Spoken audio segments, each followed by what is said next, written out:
Welcome everyone to 2012 Push to Publish.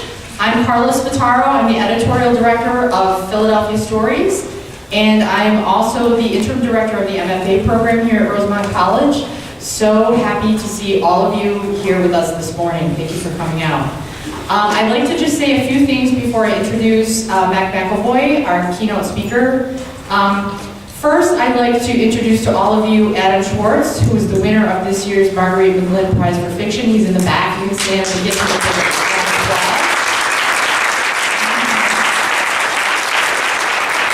If you haven't already read his story, it's in the current issue of Philadelphia Stories, which should be available all over campus. Please be sure to take one with you and read it, and then you can send him an email and tell him how much you love it. It's awesome. All right. I also, at this time, have to put on my one of my hats where I have to ask you, even though you've already paid to come to this fabulous conference, Philadelphia Stories is supported entirely through generous people like you. Do you feel like you're watching a PBS? Yeah, that's kind of how it works. But it's true. We raise all our money through pledges and donations, and by having events like this, and we try to keep the cost down for these things as much as possible. So if you're not already a member of Philadelphia Stories, please consider becoming a member. In the back of this magazine, you'll see a form, or you can join online. If you have any questions about the benefits of membership, you can talk to me. Really, it's just, knowing that you're supporting writers, you're supporting the writing community here in Philadelphia, and that's it. The goodness of your heart, right? You earn a special spot in heaven if you so believe that. Okay, I'm done with that now. Okay, so I don't have any prepared notes, so forgive me if I stumble a little bit. I'm so pleased to introduce Mac McAvoy today. I got to meet Mac for the first time, I think it was 2004, at Rosemont, which is a writers' conference in southern Indiana, residential writers' conference. He was just one of the most generous people that I'd ever met as far as writing teachers go. He gave me some just wonderful feedback and information, and I left Rosemont just feeling so much more positively about my work and about what I had in store. That I then decided to apply to an MFA program, and now here I am. So, I can say Mac is partially responsible for all of that. And as I said last night at the dinner, one of the pleasures of my job is I get to pick the contest judge every year, and I often pick someone that I really admire, or that I've worked with in the past, or both, which is this case. And it's purely selfish on my part. It's somebody that I really would like to get to know better or spend some time with again. And so I'm so happy that it all worked out that way. Mac McAvoy used to teach at New Mexico State University for a very long time, a very illustrious teaching career. He served on the boards of CLMP and AWP. He's written several books, he's written several novels. His most recent collection is A Complete History of New Mexico and Stories, which is fabulous. Ask any one of my students who read it in short story class over the summer. And he has a new book coming out in the spring, next year hopefully. I'm going to stop babbling and just let Mac talk, because he's much more eloquent than I am. Please welcome Kevin McAvoy.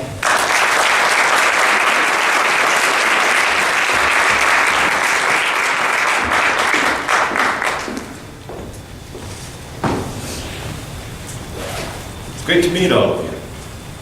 It's great to be here. I love the company of writers. I love this scary company of writers. I did want to say thank you to Carla and to everyone who worked so hard to put this conference together. This is a really uniquely warm, engaging, thoughtful, good conference. I have the opportunity to go to many in any given period of time. Being here for this one has felt like magic for me from the very beginning. I know this is going to be an exciting time for all of you. I know that all of us come to something like this with our own victories that we're carrying to it and our own recent defeats. I come here as somebody who has plenty of rejection slips on my desk at home. I come here as somebody who will go back to North Carolina in 2 or 3 days with plenty waiting for me. For me, this is an exciting life. This is an exciting life. Writers are a group of people who others find truly questionable. In our habits, our motives, in our very paths of life. We are riddles to ourselves. We are riddles to ourselves as our own pages remind us when they move us moment by moment, draft by draft, beyond our own command, into their own self-creating form.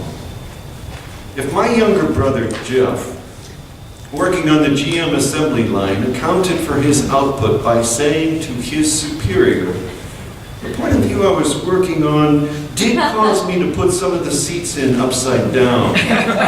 Beautiful, eh? Well, he would then have the opportunity to seek other career options. If my older brother, Tom, who is a corporate accountant, said, "It's so thrilling when the books add up to something I could never have imagined,"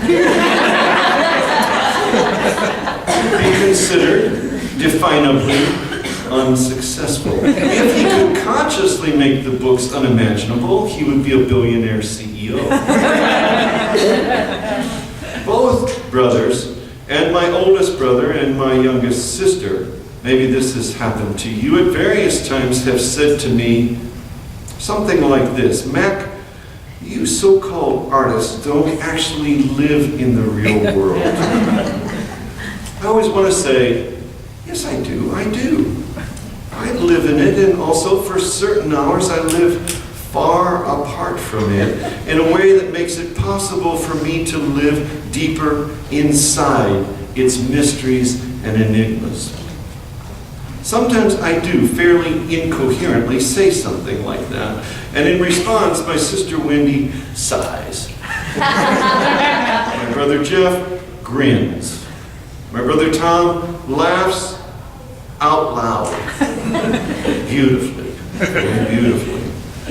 My brother Dave, a retired 3-star Air Force general who knows the cure for my apparently undisciplined life, he says, "Give me 30, soldier." We writers love the ones who hold us dear enough to insist we do push-ups for them.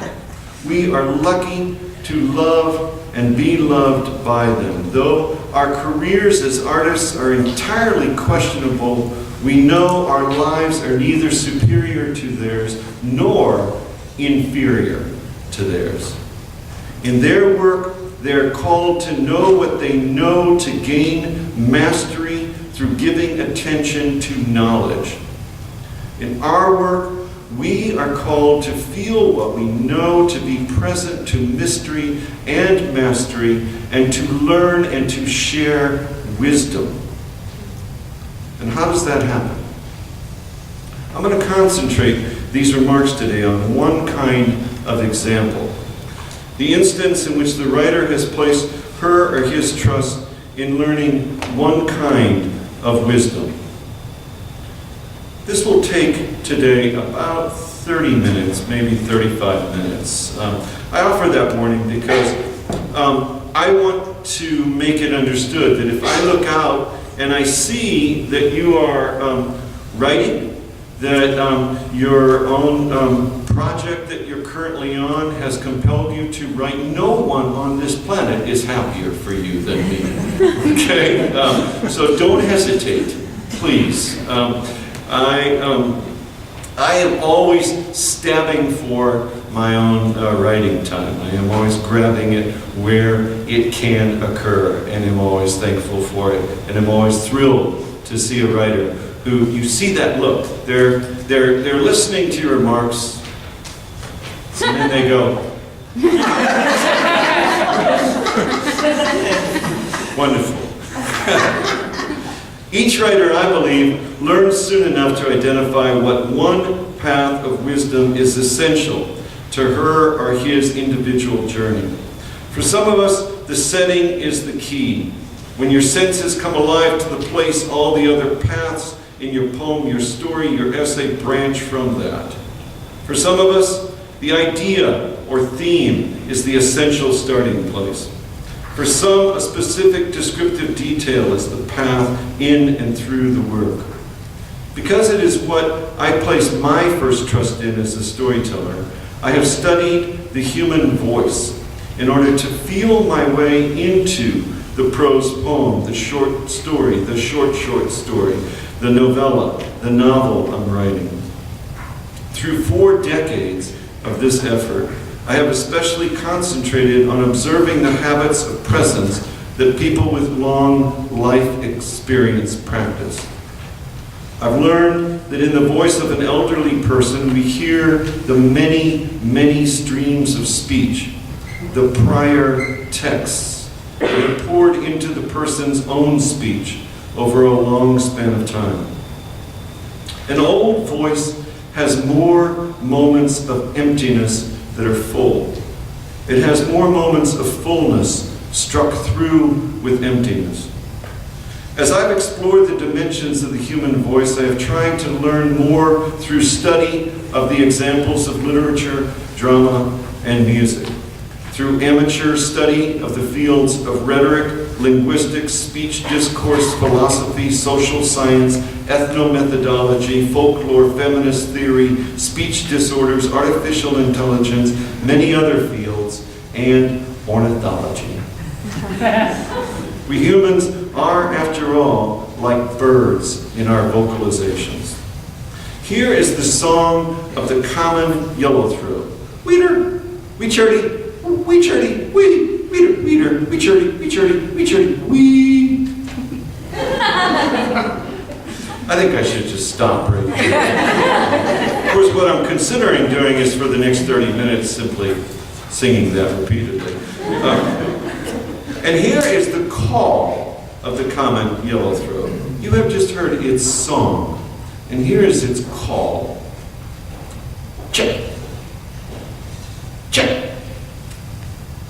When we listen to the common yellowthroat singing, we hear how it casts a spell, places us in the dreamlike condition.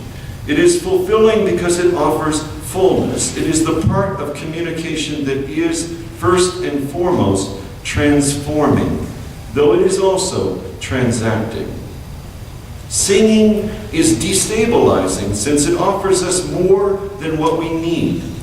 When we hear singing in the human voice, we recognize that the person is sound thinking, that is, following the sound of her thoughts to the next sound. When we hear human speech that moves well beyond saying and at length moves further into singing, we feel how the singer is moving inward, all the while she is so outwardly expressive. It is astounding how many selves we have. And in even the most momentary singing aspects of our speech, we are, as part of our true, radically generous human nature, exposing our most secret selves to the world around us. What's that, I ask you, about the faint music on the car radio? If you say, it's like a tree making that sound, that giving way just before breaking, it's like or not, it is like dry leaves rattling everywhere, and that sound of it, all of it, hurting. Well, you haven't exactly answered my question, have you? You have made me feel something about the music of that person on the radio. Let's say it's Billie Holiday. And possibly about all music, and possibly about car radios. You have made me feel what I did not feel before, and you have given me a glimpse into you, your multiple selves. I might not have had that view of your very ways of being if you had not sung to me. Wee chirty, wee chirty, wee. When we listen to the common yellowthroat calling, we hear how it wakes us up, defines terms of engagement. My turf, check. My nest, check. My neck of the woods, check, check. That check is compelling because it offers resounding completeness. It is the part of communication that is, first and foremost, transacting. It is doing work, though it is also transforming. It is life-changing. It is stabilizing because it offers us just enough of what we need.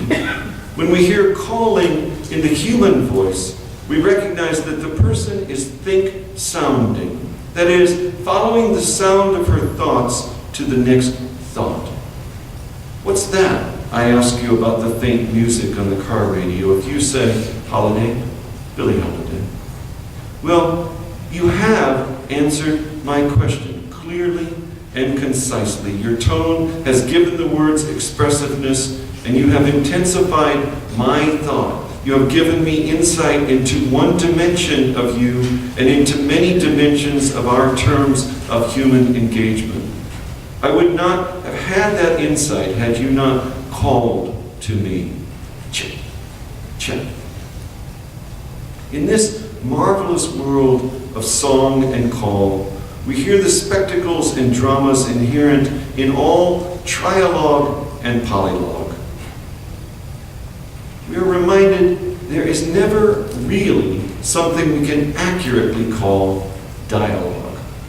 A third force and a fourth and a fifth always present, since we cannot avoid speaking with a voice that is made up of multiple voices. That's part of being human, and since none of us ever addresses only one other person, really ever, we are unavoidably self-addressing in any circumstance in which we seem to be addressing someone else. I sing out, Brett, Brett, it's good to see you, Brett. But without saying it openly, I am also asking the Brett, who knows me so well and who does not like me, the old friend Brett, who was a loving friend for so many years, Brett, are you happy to see me? And deep inside me, I'm singing to the mathematical boy who sees her now, what have you done, Mac? Why did you ever ask her that? In this last instance, I am cloaking the subtext. These are spectacles. These are very large dramas.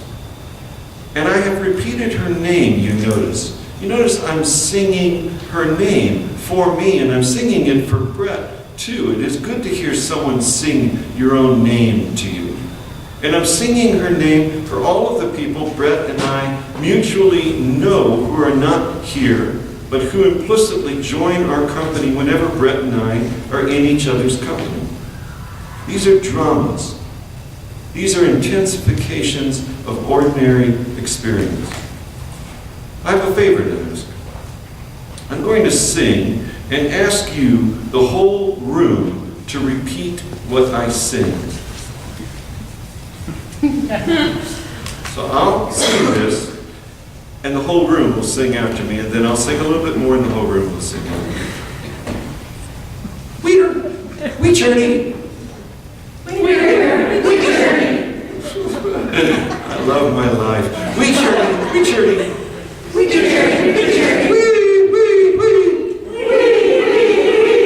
And now I'm going to call and ask you to repeat the call. Check. I'm quieter. Check. Fantastic. 100 brighter birds in a flock. Fantastic. There is no dialogue between us. We are a flock of birds. From the first rising inflection to the last falling inflection, in its coherent and incoherent elements, in its large patterns and in its particle level constructions, our speech constructs a polylogue.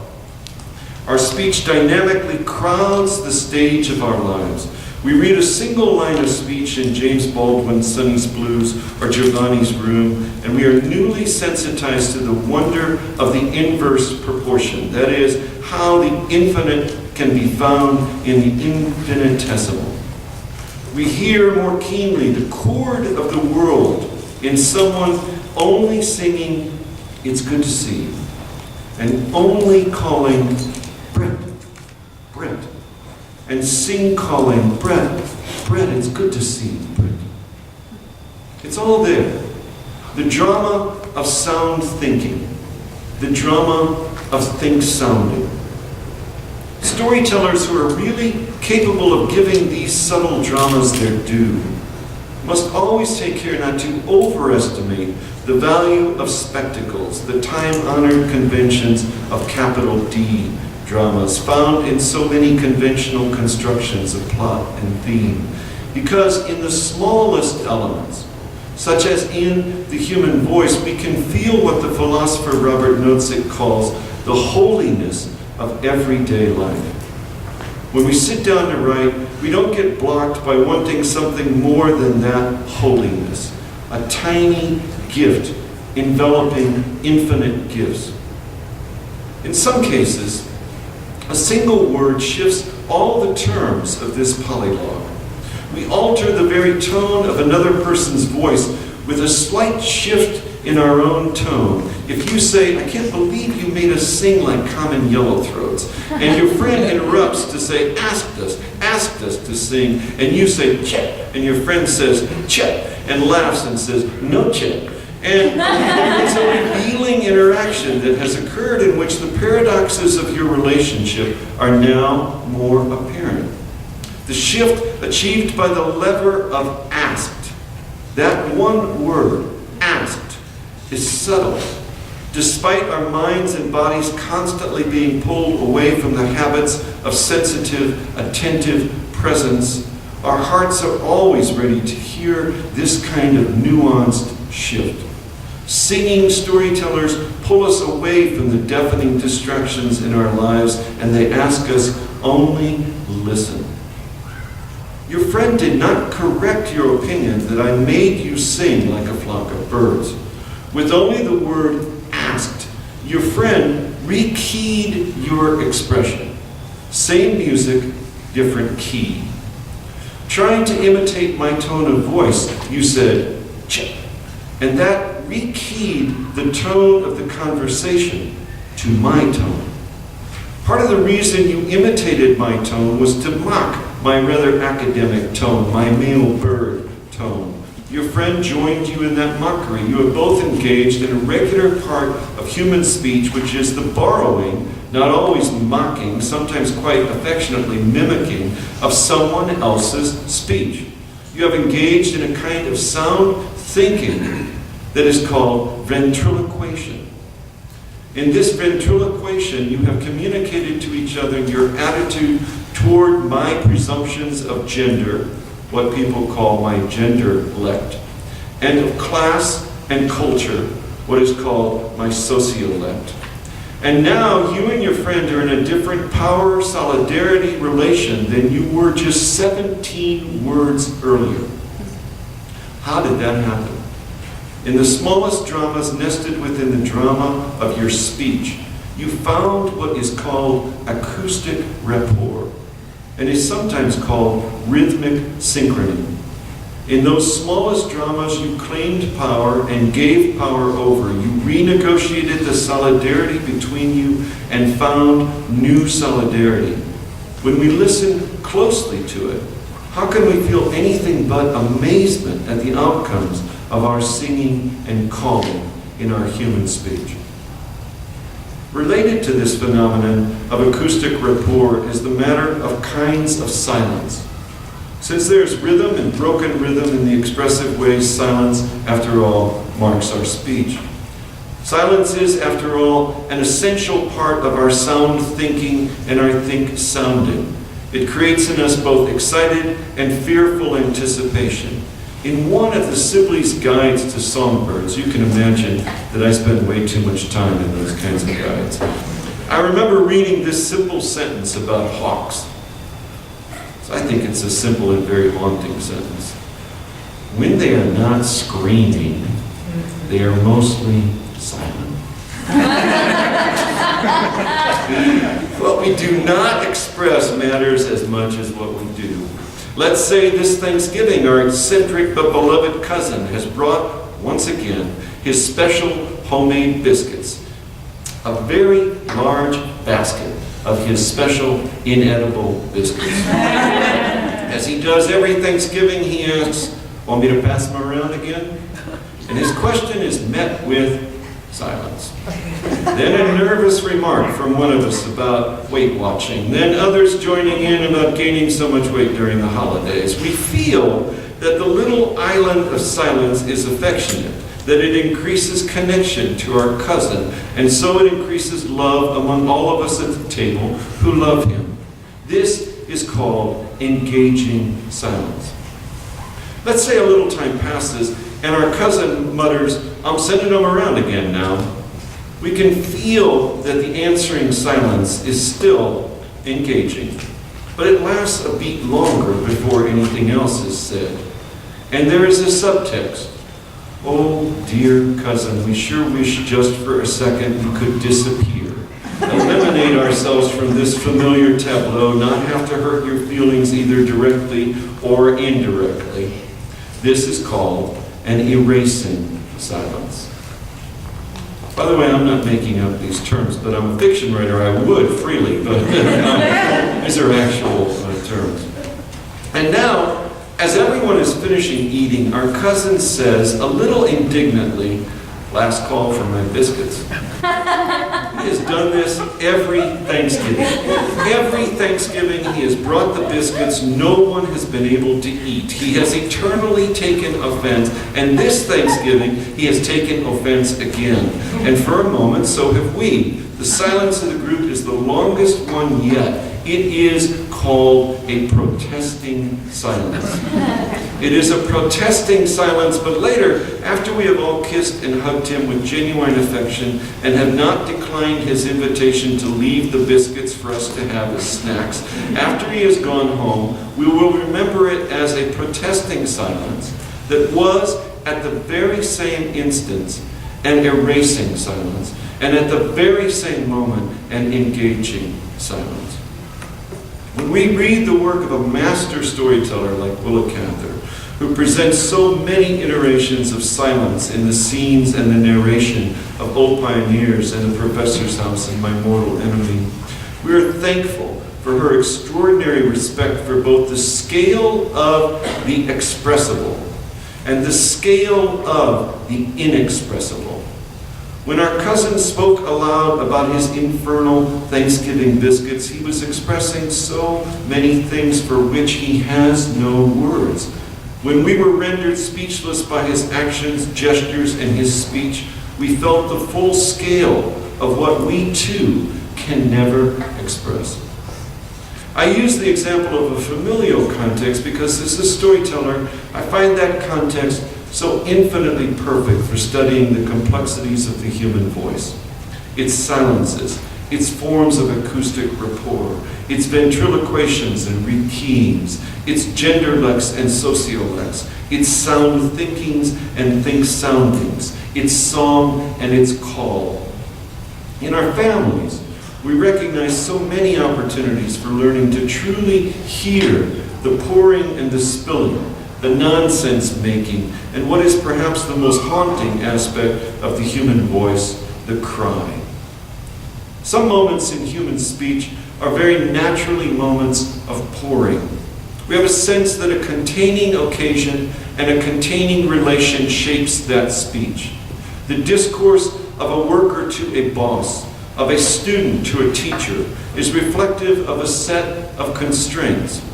The power differential between boss and worker dictates, for the most part, that at work, in communication about tasks, the boss will do most of the singing and most of the calling. Granting that there are exceptions to the rule, that same power differential means that the worker's speech is mostly what is called constative, language expressing simply what is.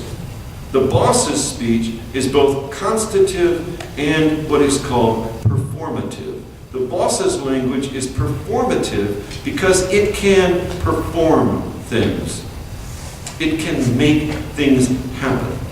The boss's speech is referred to as high involvement speech, which means demanding attention. And the worker's speech is called high consideration speech, demanding little or no attention. Our various forms of American public discourse, which all of us as storytellers naturally study, have definably narrowed down to high involvement speech from 1% of our population and high consideration speech from the other 99%. In our private discourse, it is fortunate that we still make the difficult effort in our private discourse to achieve a dynamic balance between high consideration and high involvement speech. And we, writers, we are the students of this. We are the people whose ears are alert and who are listening. We are a certain kind of bird in the mind. And people do expect us to make ourselves better and better and more disciplined students of what is sounding in the air, what there is there in the private discourse and the public discourse that wishes to be found on the pages of what we write. I have touched upon aspects of pouring in our speech. Some moments in human speech are very naturally moments of spilling. We have a sense that a releasing occasion and a releasing relation shapes that speech, as in the examples of the discourse of a client to a therapist and the discourse of college roommates. The speech for the roommates will be both constative and performative, though to varying degrees.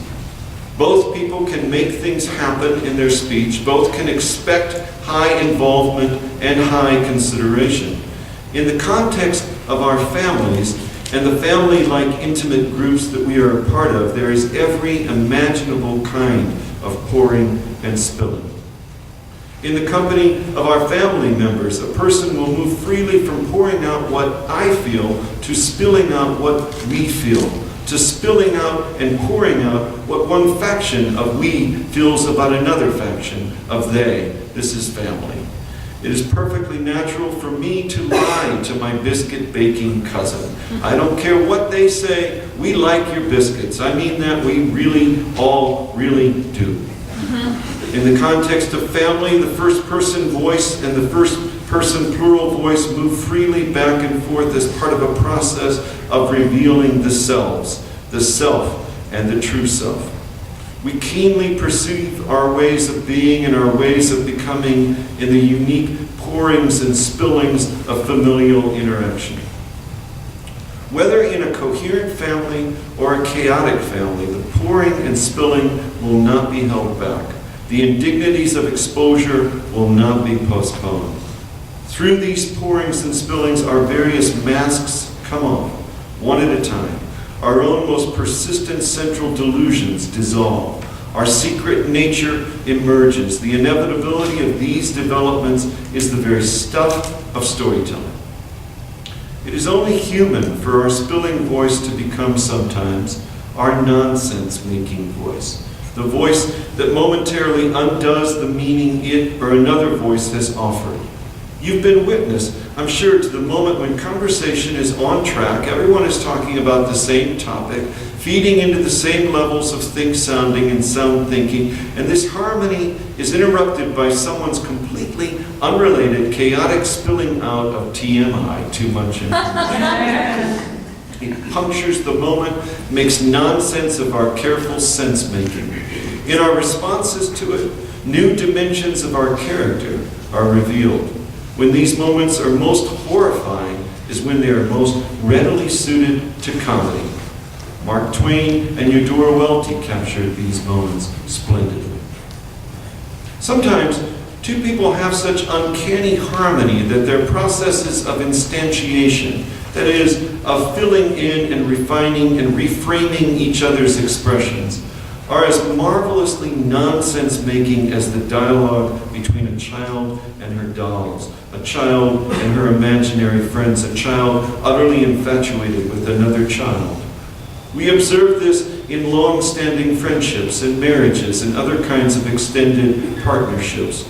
I have had the opportunity to directly observe the co-conscious singing of people in institutional settings, including a maximum security prison, the maximum security prison, Stateville Prison in Joliet, Illinois, in which the communication of inmates in the same cell for many years was marked by jargon and coded language, and was always punctuated by deeply intimate silences.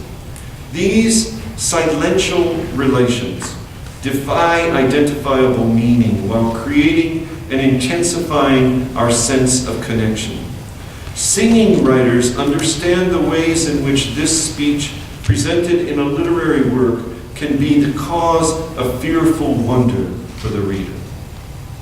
Out of spilling and pouring speech, out of the many forms of silence, out of the crowded stage of our polylogues, what sometimes arrives with terrifying, exhilarating force in a voice is simply a crying out.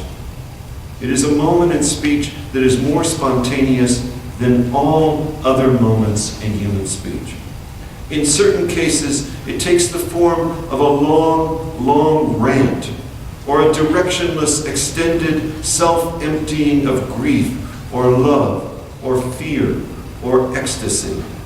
In certain instances, it is a single word or phrase. In any case, the human cry is always present if we will hear it.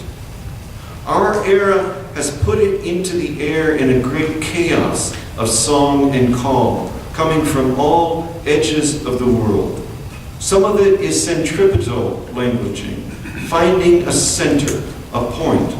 Some of it is centrifugal languaging, moving outward and outward and outward. When it is orderly, coherent, centripetal, I had a job once.